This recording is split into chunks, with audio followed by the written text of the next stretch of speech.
ಎಲ್ಲರಿಗೂ ನಮಸ್ಕಾರಗಳು. ನನ್ನ ಹೆಸರು ಶಕೀಲಾ ಬಾನು ಮಾಬುಸಾ ಮುಜಾವರ್. ನಾನು 9ನೇ ತರಗತಿಯಲ್ಲಿ ಓದುತ್ತಿದ್ದೇನೆ. ನಮ್ಮ ಶಾಲೆಯ ಹೆಸರು ಶ್ರೀ ಉಜ್ಜಯಿನಿ ಜಗದ್ಗುರು ಸಿದ್ದೇಶ್ವರ ಪ್ರೌಢಶಾಲೆ ವರೂರು.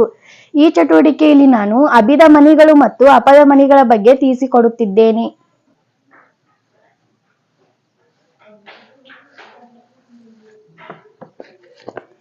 ಅಭಿದ ಮನಿಗಳು ಇವು ದೇಹದ ವಿವಿಧ ಭಾಗಗಳಿಂದ ಆಮ್ಲಜನಕ ರಹಿತ ಅಂದರೆ ಕಾರ್ಬನ್ ಡೈಆಕ್ಸೈಡ್ ಯುಕ್ತ ರಕ್ತವನ್ನು ಸಂಗ್ರಹಿಸಿ ಹೃದಯದ ಬಲಭಾಗಕ್ಕೆ ಹಿಂದಿರುಗಿಸುತ್ತವೆ. ಇವುಗಳ ಪ್ರಮುಖ ಲಕ್ಷಣಗಳೆಂದರೆ ಮೊದಲನೆಯದಾಗಿ ತೆಳುವಾದ ಗೋಡೆಗಳನ್ನು ಹೊಂದಿದ್ದು ರಕ್ತದ ಹಿಮ್ಮುಖ ಹರಿಯನ್ನು ತಡೆಯಲು ಕವಾಟಗಳನ್ನು ಹೊಂದಿರುತ್ತವೆ.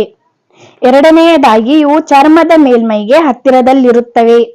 ಅಪದ ಮನಿಗಳು ಇವು ಹೃದಯದಿಂದ ಆಮ್ಲಜನಕಯುಕ್ತ ರಕ್ತವನ್ನು ದೇಹದ ಎಲ್ಲ ಜೀವಕೋಶಗಳಿಗೆ ಅಂಗಾಂಶಗಳಿಗೆ ಸಾಗಿಸುತ್ತವೆ.